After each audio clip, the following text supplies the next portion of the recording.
Inilah rekaman momen detik-detik sniper Rusia menembak jatuh drone pengintai Ukraina.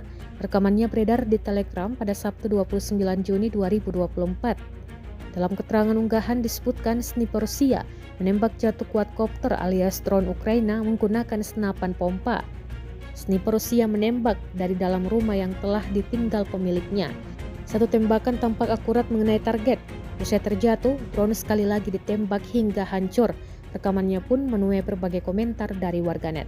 Dan diketahui pula perang Rusia versus Ukraina telah memasuki hari ke-858 pada Minggu 30 Juni 2024. Belum ada tanda-tanda perang akan berakhir hingga saat ini.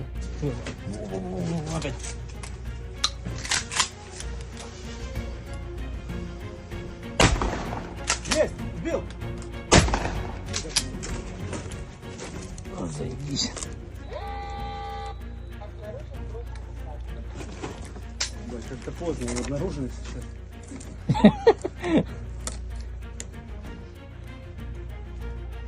Бля, у него может быть этот запал такой стоит. Ну, бля, крылья ему сбил нах полюбаса.